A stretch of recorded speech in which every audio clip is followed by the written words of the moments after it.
Tenma was an ordinary orphan teenage boy who likes to solve all of his problems with his fists. He grew up in an orphanage with his friends, but he's yet to find out that he is actually an ancient warrior that reincarnates every 200 years. His soul is destined to be by the side of his goddess Athena through all ages and rise up to face the dark Lord Hades in the prophesied Holy War, so he must train to fulfill his destiny. Our story starts as a boy arrives in town for the first time and is excited to finally be here. But his first taste of town life turns out to be two boys throwing stones at a dog, trying to kill it. He can't just sit and watch, so he jumps in to save it, taking a stone to the head to shield the dog and getting injured in the process. But the boys are still intent on making sure this thing sees doggy heaven today, since they worked all day in the coal mines to get paid pennies. And just as they were finally about to eat, the dog stole and ate their lunch. So now, since the dog ate their lunch, it's going to become their lunch. The boy doesn't want the dog to be on the menu, so he offers to give them his expensive bottle of ink in exchange for its life. They'll provide them with more than enough money to replace their food if they sell it, so they agree and start to walk off. However, before they can leave, hospital bills get added to the list of expenses after one gets his face rearranged by a kick from Tenma. Tenma scolds the blonde boy for giving up the ink that he had to slave away for weeks to acquire, but the other two boys get back up and arm themselves with wooden planks to return the favor he did them. But Tenma is simply above their level as he simultaneously smashes both planks and knocks them out once more. The blonde boy begs him to stop, since the boys are just upset because they are broke, and giving them any more hospital expenses would be the end of them. Hearing his friends' pleas, Tenma relents and offers the weakest apology possible as he begins to walk off with blonde boy. But before he leaves, he threatens the two boys once more, warning that if they ever come after his friend again, what they'll be able to eat will be the least of their problems. Later, blonde boy is seen creating his masterpiece of a painting when he gets an unexpected visitor. The man is a priest from the cathedral in the forest who had come here to have a first-hand look at the skills of the boy whom he heard so much about. The priest recalls that he had been coming to his cathedral, often in an attempt to get a glimpse of the painting of a goddess that they keep locked away in the basement. Said painting is rumored to be so magnificent that anyone, even the most hardened of serial killers, would feel remorse for their actions after laying their eyes on its beauty. It is one of the blonde boy's greatest wishes to see such a magnificent painting, but the painting is not open to the public, so he is always turned away at the gate in the end. The priest takes a look at blonde boy's painting and asks why the angel's wings haven't been painted yet. The boy answers that he hasn't been able to make the right colors to fully express what he believes it should look like, so he left it blank until he could get it right. The priest agrees, starting to look a little sinister, and says there is always going to be a limit to the colors that a human will be able to produce, but if he is interested in finding some true color, then in the mountains he will find the blood of an angel. In other words, the reddest of the red, a true color. With no other information, no guide, and without telling anyone where he is going, the boy heads out into the mountains alone in search of this true color, with his dog as his only companion. But while he doesn't find any red, he does find the most magnificent scenery he has ever seen, so he decides to set up his canvas and paint to capture its beauty. However, his piece is cut short as a woman in all black soon appears, and within seconds of being on screen, she has already killed the dog that blonde boy spent so much effort saving. Then, while he is still in a state of confusion, this grown-ass woman walks up to him and kisses the 15-year-old boy. Apparently, this was all planned out from the beginning, and the blonde boy is going to be used as the vessel for the god of the Underworld, Hades, and he is now being awakened. Elsewhere in the forest, this farmer was just minding his own business when he gets lasered to his doom for no reason. These are the servants of Hades, the specters, and they are just murdering people for fun right now. But their fun is cut short after they are interrupted by this man. He has some questions to ask them, but he already knows they won't willingly give him any answers, so he equips his armor and beats them to the ground. He is one of the supremely powerful saints of God and is here because of his mission to get his revenge on Hades, so he asks them to reveal his location. However, they remain loyal and refuse to give up their master, informing the saint that the revival has already begun. Back in the city, the blonde boy wakes up to find Tenma had carried him back to their home after he found him passed out in the forest. We finally find out that his name is Alone, and his parents must really held a grudge to give him a name like that. He wonders how Tenma was able to find him despite him never telling him about his little excursion. So Tenma explains that he could sense his presence out in the mountains and felt it diminishing after something happened, so he rushed over as fast as he could. Similarly, Tenma can sense something within himself as well, like the universe itself, and when he focuses on that feeling, he can fill his body with unknown strength. Soon after, one girl comes into the room with terrible news. The river is overflowing and sending water towards the town. And the people within the wall went, "I missed the part where that's my problem," and shut the gates, leaving those outside the walls to get swept away by the waves. Tenma made a promise to his friends to always protect them, so he isn't going to let his friends get hurt, so he rushes out to go deal with the problem. He finds that a rock slide had caused the direction of the river to change, so he does the only thing he can think to do right now and starts punching the wall of rocks. His skin rips and bones shattered after the impact of his punches, but he keeps going for the sake of his friends. The saint feels someone using a power called the cosmos and approaches to find Tenma boxing a rock wall. He's impressed by the kid's determination as he draws upon the power within himself to finally destroy the wall, but can't say he thinks the kid is very smart because he is standing right in the path the river would take. After so much exertion, Tenma falls to the ground, prompting the saint to jump down and rescue him before the rushing water could sweep him away. After he is safe, the saint talks to Tenma and asks him to become a saint of Athena alongside him and use his power for the good of humanity. Tenma agrees to the proposal, and to commemorate his departure, Alone wants to make a painting to remember him by, but he is unable to complete it because he still lacks the right colors to capture Tenma's essence. So they make a promise to each other that he will finish the painting after Tenma has become a saint and returned alive, and Alone would have become a great painter by then. They head outside to meet with Doko, and upon seeing Alone, he can tell that something is terribly wrong with this boy, but he leaves things as they are and begins his journey with Tenma. This can be regarded as one of the biggest fuck-ups in the entire series, and elsewhere, the servants of Hades continue to await the day when their lord will fully awaken from his human vessel. In the Greek sanctuary, the saints are all gathered, and at the center are the 12 zodiac saints, and beyond that is the goddess Athena's chamber, where she watches over the sanctuary personally.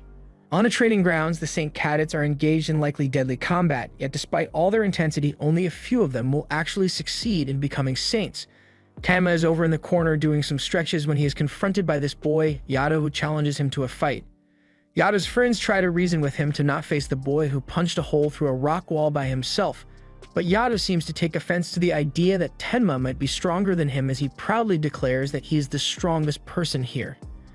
Tenma had heard about him and is up for the challenge, so he reaches for a handshake to begin their spar, but Yato isn't up for good sportsmanship and immediately tries to go for a cheap shot on him. Tenma sees this coming and jumps into the air to avoid it, landing behind Yato, and they then begin to fight. But while Tenma was pretty confident leading into this fight, his skills weren't sufficient enough to cash the check his mouth was writing, so he gets his first taste of defeat at the hands of Yato. He is frustrated by his loss, especially when Yato used the momentum from his victory to call Tenma weak, a fraud, and a mistake. He tries to take his anger out on a nearby rock, however, he does minimal damage to it, only solidifying the fact that he is weak. Doko returns to check in on Tenma's training since he has been here for 3 months, but he isn't all that impressed since he can barely use the power he has in his body.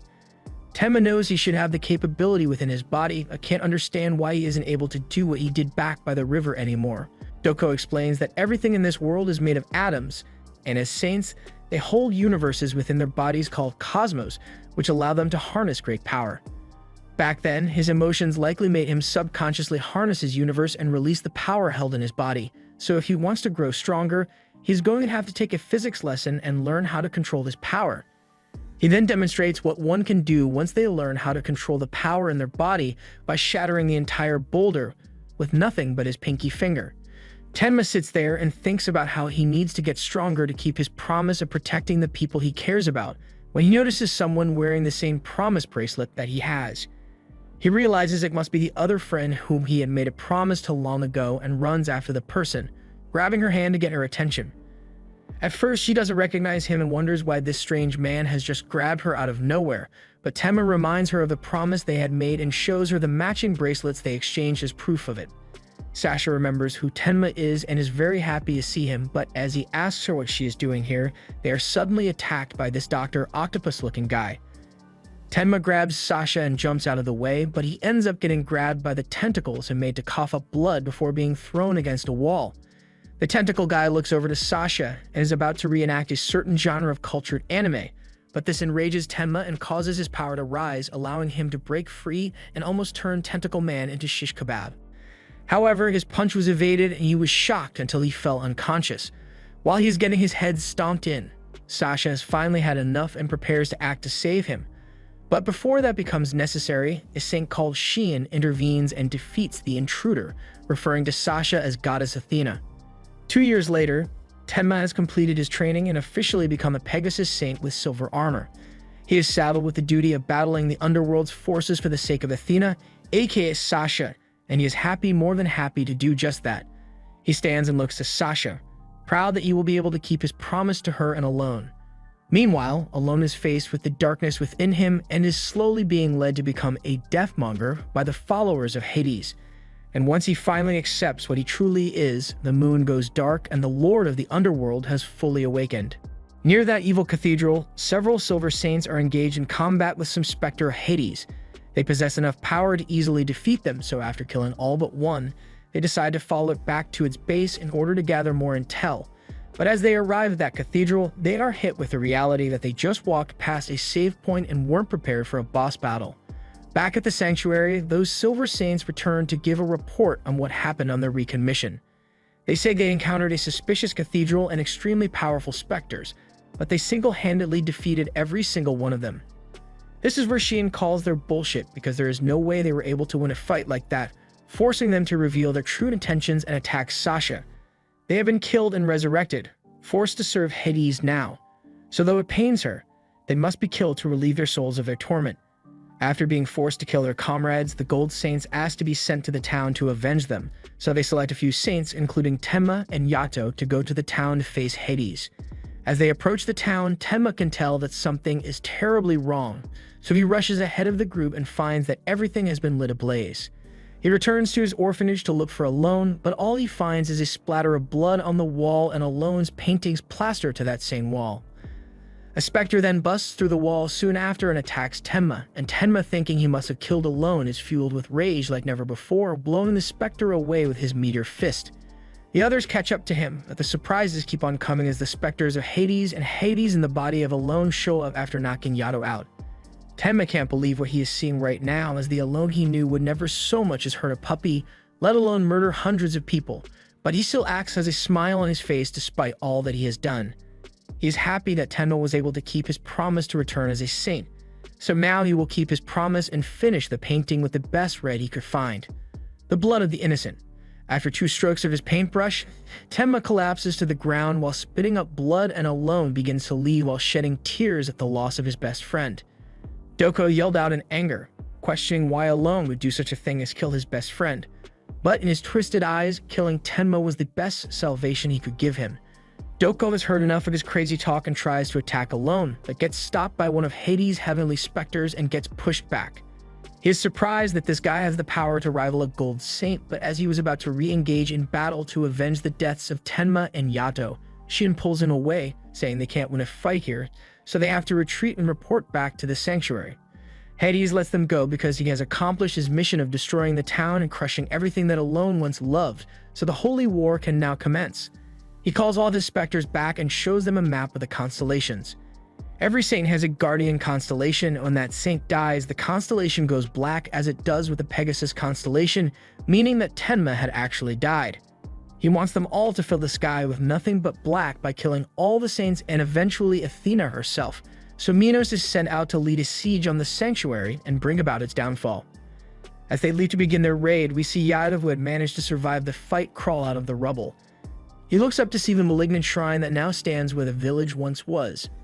And as he faces the reality of the situation, he's hit with another grave reality as he finds Tenma's lifeless body beside him. And from a distance, a woman watches, surprised that there were still survivors in a place like this.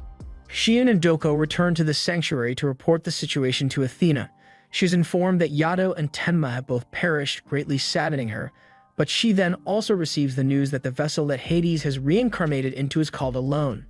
She has a lot of emotions to process with what has happened to her 2 dear friends, but her duty as Athena takes priority, so she gives instructions to prepare for an all-out attack on the Underworld's forces. Back in the town, Yato has just noticed the hooded woman and attacks her, thinking she is part of the specters, but she manhandles him, throwing both his body and his pride to the ground. She tells him to calm the hell down before he alerts the specters to their presence. She tells him she was instructed to come here and retrieve the body of the Pegasus Saint Tenma by her master, but Yato doesn't see what good it would do since he is already dead. According to her master, all hope is not lost for saving Tenma, as there is still some life left in his body, but they need to take him back to have any hope of reviving him. Yato carries Tenma's body while the warrior Yuzuriha makes a call and has them teleported to a place called Jimir. She then directs him into a house where he finds dozens of Broken Saint's armor, making him think that he was deceived into a specter trap.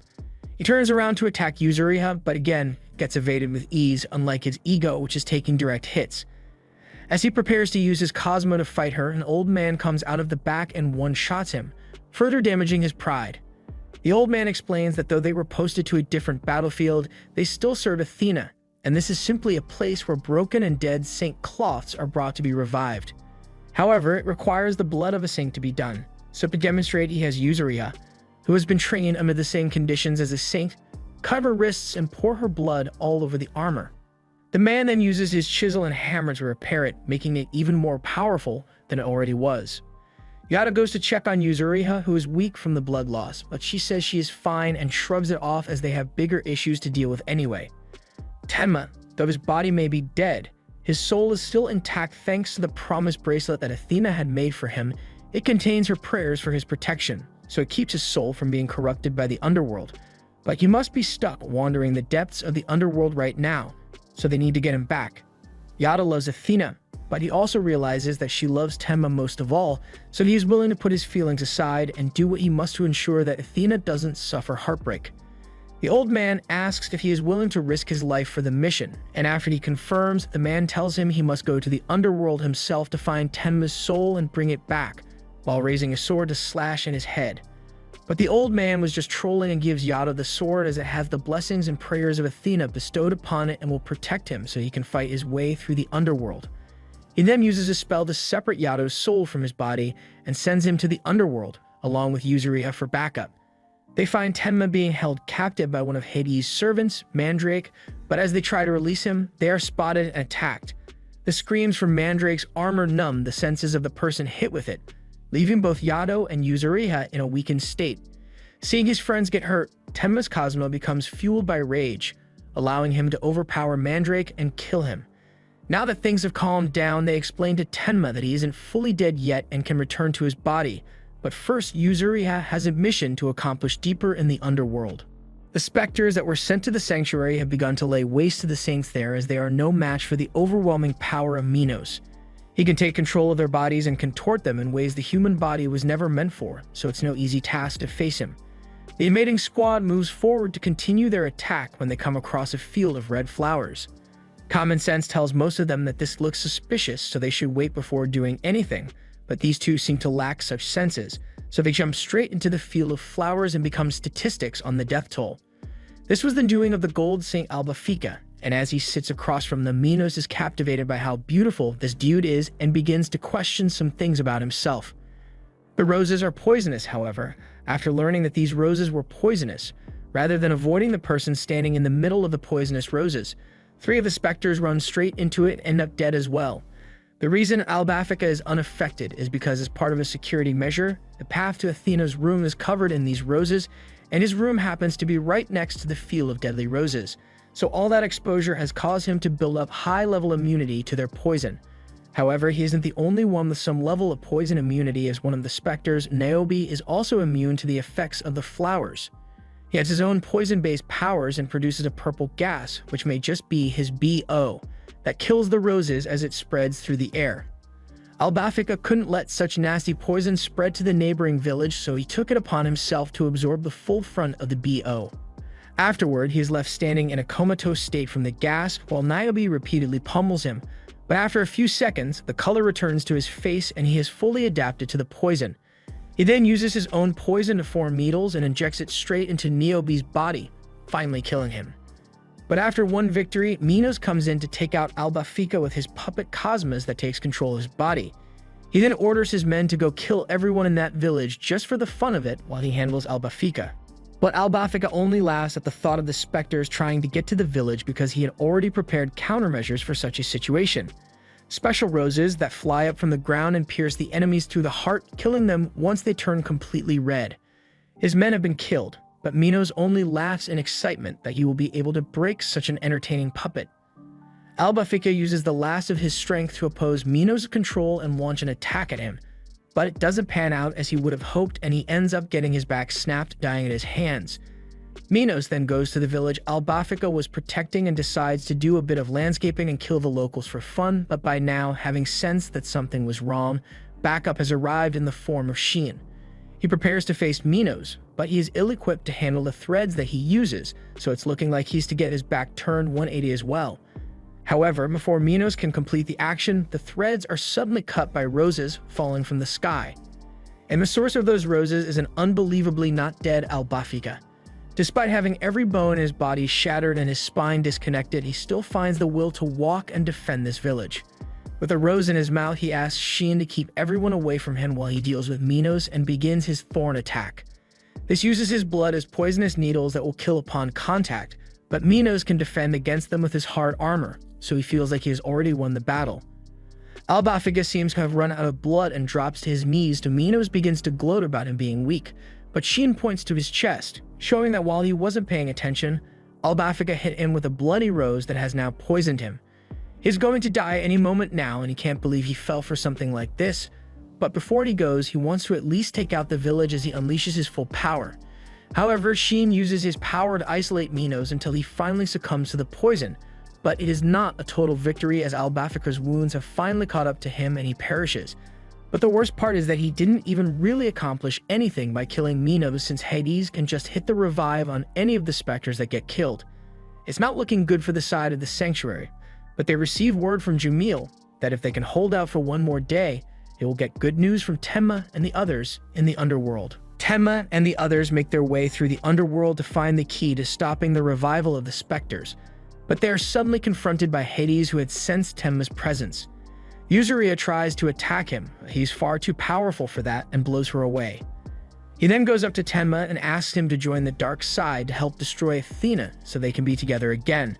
But Tenma remains steadfast in his devotion to her, and he promises that the next time they meet, he will beat him, not only for Sasha's sake, but also to save Alone from this path of darkness.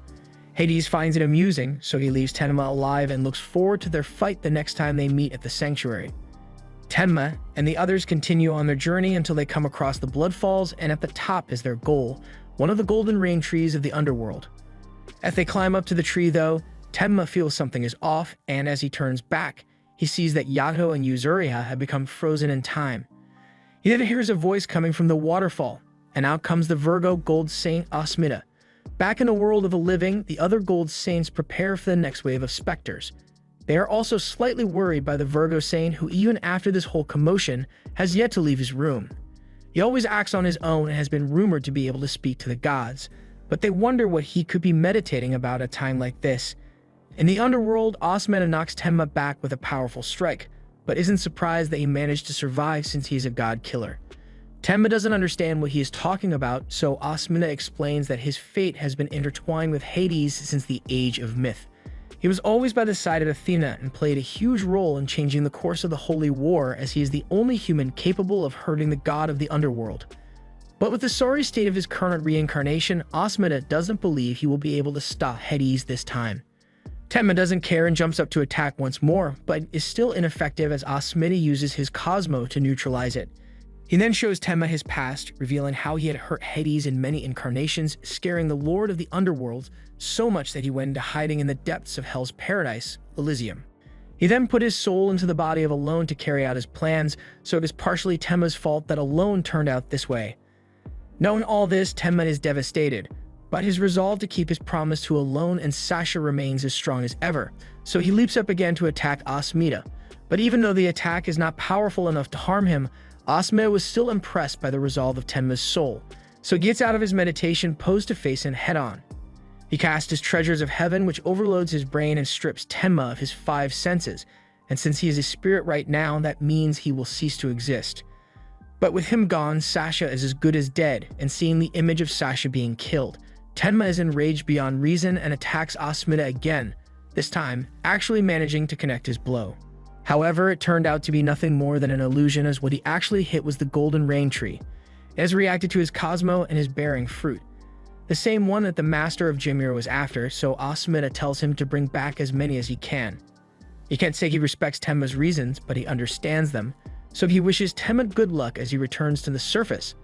The others unfreeze as Tenma falls off the cliff. They don't understand much of what happened, but Tenma doesn't have much time before he loses his soul, so they have to hurry and leave the underworld. Back on Earth, Asmina meets with Athena and apologizes for doubting Tenma, but now that he has seen the boy for himself, though he is pretty dumb, he can tell that he is a good kid and has what it takes to save the world. Tenma and the others rush to leave the underworld, but they are confronted by the beetle specter of the ugly star. Having no time to spare, Yada throws Tenma to Yuzuriha and tells her to get out of here while he keeps this guy busy, even if it means he may not be able to return to his body.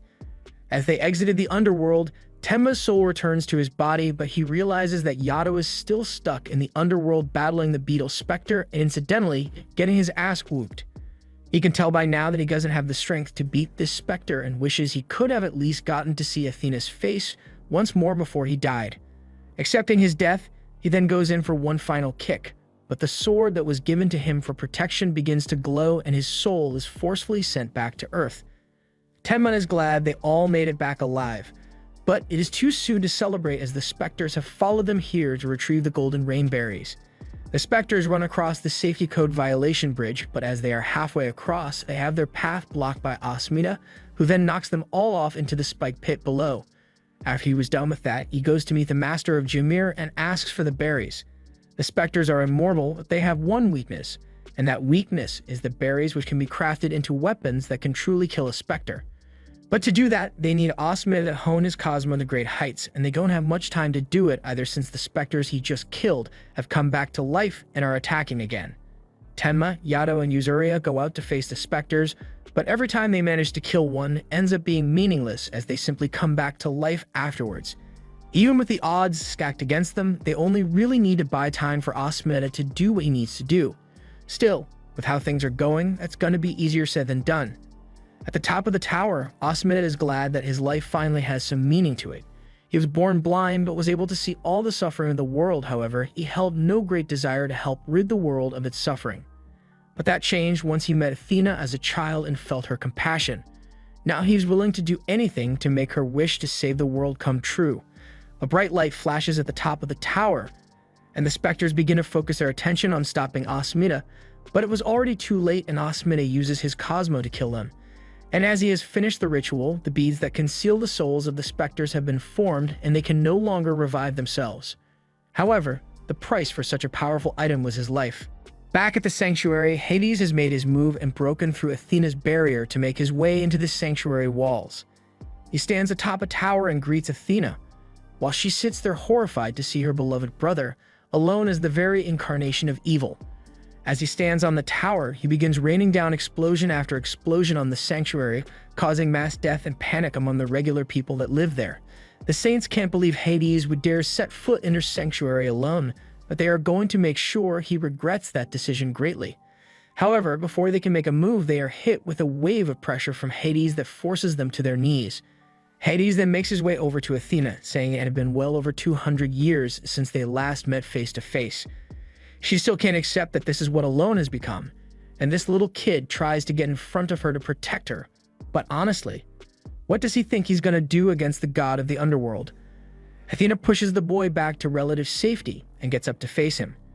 Hades calls her stupid for placing so much importance on maintaining her human memories when they are at war, but gets interrupted by the saint Sisyphos as he manages to stand up despite the intense pressure he's under and draws his bow. Hades takes offense to getting a bow pointed at him and applies more pressure to Sisyphos, but his will is unrelenting and Hades recalls from Alone's memories that this was the man who took Athena away from them 5 years ago. Sisyphos confirms it but says he wonders what the reason was for Athena to be reincarnated in this day and age alongside Tenma and Alone, who then became the vessel of Hades. Hades interjects and says all that matters now is that he is Hades, and this, all the love that Athena showed Alone as Sasha was pointless. Sisyphos yells that it wasn't pointless, and for all the saints, Athena's love represents hope as he fires his arrow. But he immediately gets hit with a return to sender. Seeing her saint get murdered before her eyes, Athena is enraged and prepares to fight Hades all out, but before their showdown begins, a blinding light, which Hades recognizes as teleportation magic, shines before them, and from that light, Tenma, along with the golden beads, emerges ready to beat Hades down. Hades looks at Tenma's hands and sees the rosary made from the golden rainberries. With this, the playing field is evened, and the immortal specters are now very much killable. Tenma asks Alone why he let himself end up like this. Since the very beginning, Tenma had been fighting to keep the promise the three of them made together, and now Alone wishes to kill his own sister. Is he really okay with that? Alone tells Tenma that he still values the promise they made when they were kids, but they aren't the same people anymore, and moreover, this is war, so anything goes. Even if his specters can't be revived anymore, his ultimate goal is to bring about the death of all living things, including the specters, so it's fine if they die. Tenma can't stand to listen to any more of his speech, so he jumps into the air to attack him. However, Hades uses his powers to stop him mid-air and prepares to stab Tenma through the chest. But before that can happen, a blinding golden light emerges from the ground, and the powers of Hades seem to be sealed. The floor is covered with talismans of Athena that sap Hades of his power, and this was the doing of the Pope, who was apparently a gold saint that survived the last holy war 200 years ago. However, despite him being weakened, Hades is far from being powerless and blows the Pope back. Though the Pope had one more trick up his sleeve, and with the help of Athena, they teleport the temple they're standing onto a tower where the 108 specters were previously sealed. At the start of the Holy War, Hades sealed his body in the Underworld and transferred his soul to the body of Alone to take it over. So if they manage to seal the soul of Hades in his weakened state, the Holy War can end. However, it's going to be easier said than done since Hades isn't alone here. Pandora has come to back him up and plans to finish off the saints on his behalf. But Hades has grown tired of being here and just wishes to return to his castle. And as Tenma tries to call out to him, he tells him that Alone is gone and nothing he says or does can reach him anymore. He tells them they had better leave and prepare for death as he turns the sky into a canvas. This is called the Lost Canvas, and once his painting is complete, the world will summarily perish. Everything he paints ends up dead, so after his painting has covered the entire world, there will be nothing but tranquil black remaining. They prepare to make their exit, but you can't just say you're going to wipe out all life on Earth and expect to walk out uncontested. As Tenma charges up his Cosmo and leaps to strike them down. To counter him, Pandora summons a specter called Violate, and she wastes no time popping out of the shadows and smacking Tenma back. The Gold Saint Aldebaran has to get involved and hold Violate down so Tenma can go after Hades. He flies off after the chariot and catches up to it, but before he can break into the carriage, Pandora shocks him with her staff, causing him to fall off as they make their escape. As they ride off, Pandora asks why Hades walks straight into the enemy sanctuary alone. He responds that he simply wished to do it, and then counters, asking why she had been following him. It is as though she is monitoring his actions, but she tries denying such a thing. Elsewhere, the specters are beginning to question whether Hades is truly the same Lord of Darkness they knew, because they believe he is unfit to lead them, largely due to the influence of Alone's soul in his body. Back at the sanctuary, they have begun reconstruction for all the damage that was done to the place while Hades was in his rampage earlier. Yet as they work, the looming threat of Hades painting that will destroy the whole world hangs above them literally, as the lost canvas is still visible in the sky. Tenma is lost in thought over how screwed they are, but Doko comes to cheer him up a bit with a punch to the head. It's never good to be left alone when you're bummed out, so he asks Tenma to help him with some of the cleanup. The last time Doko saw Tenma was back when he had been killed by Hades, so he really thought he was gone for good, but he's glad that he made it back alright. But even if he made it back safe, several saints have already lost their lives, like Sisyphus for example. After getting hit with the arrow from Hades, he has yet to wake up. This is likely because attacks from Hades harm the soul directly, so there isn't much hope of him recovering. None of this makes sense to Tenma wreaking mass destruction in the sanctuary, shooting Sisyphus, and trying to kill Athena with no remorse. None of that is something Alone would ever even consider doing. Doko sympathizes with Tenma, but he can no longer show any consideration towards Alone after the severe war crimes he has committed. And the citizens of the sanctuary must feel the same way about the issue. He is currently the most powerful and dangerous enemy humanity there is, so they must focus all their efforts into destroying him. Yet with that being said, Doko doesn't want Tenma to give up on his friendship with Alone. They have been together for a long time, and with everything he has heard from the other saints, he is sure that the key to stopping this holy war lies with Tenma and his loyalty to his friends.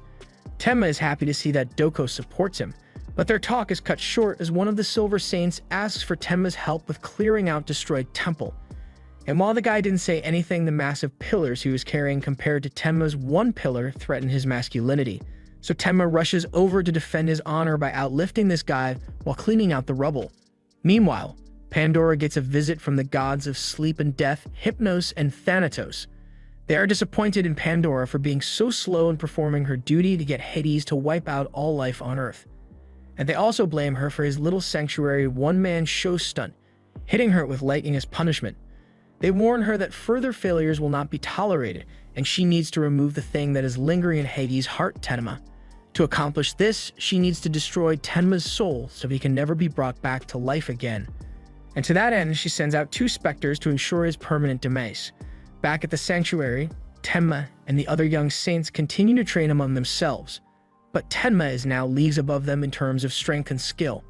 Aldebaran, who was watching Tenma beat down his peers, gets a great idea and decides to become Tenma's training partner to give him an actual challenge. Late into the night, they continue to spar with one another and Tenma gets knocked back, but his fighting spirit hasn't diminished whatsoever because he is still willing to fight Aldebaran despite his punches doing no damage. Aldebaran is impressed by the strength Tenma possesses, but he's going to have to do a lot more training if he ever wants to be capable of defeating Hades. The other trainees that were there have been watching them fight for hours now and are starting to doze off. But it seems that the sleep isn't naturally induced, but rather the work of these bats. Even Tenma gets put to sleep by their screeches as one of the specters that were sent here has come to finish Tenma off. With him on the ground, he is completely defenseless as the specters raises his hand to chop off his head. But before he can complete his mission, Aldebaran yells for him to stop. And I could ask anyone in the world, but I'll never find the answer to why he just stopped inches away from Tenma's neck because he was told to. A specter is surprised that Aldebaran was able to stay awake through the sleep spell that was cast. His grit is really something to behold because he felt himself drifting off to sleep at the sound of those bats and immediately burst his own eardrums so he wouldn't hear it. Thanks to that, he is awake and able to fight the specter as he uses his great horn attack. However, there is a downside to having no hearing. You can't tell when someone is trying to sneak up on you. The 2 specters then start attacking him in tandem, drawing a lot of blood and leaving him confused. But as one gets a little too close, Aldebaran is able to grab his neck and piledriver him into the afterlife. The other one sees his friend get killed and decides he will use his power, a spell that summons a beheaded woman and has her sing a song that, even with your ears unusable, will still cause the target's heart to stop, which is something he probably should have used a little earlier if he had it the whole time. Aldebaran's heart stops, and by all logic and biology class, he should have died by now. But the hopes and dreams of all the kids he has to protect fuels him further to defend Tenma, and he musters the last of his strength to kill the specter. Tenma wakes up to find Aldebaran dead and realizes it was his fault since the specter assassins were after him. Knowing his presence will only attract more specters to the sanctuary, Tenma decides to leave. A while later, the Gold Saints are panicked looking for Tenma, but he is nowhere on the premises and it seems he took his saint's honor with him. Doko thinks of how worried he was because of Alone, and Aldebaran's death probably only made things worse for him, so he just hopes Tenma won't go do anything stupid. And luckily, before he could manage to do something stupid like try to take on the army of specters alone, he was intercepted by the Cancer Gold Saint, Moneygold.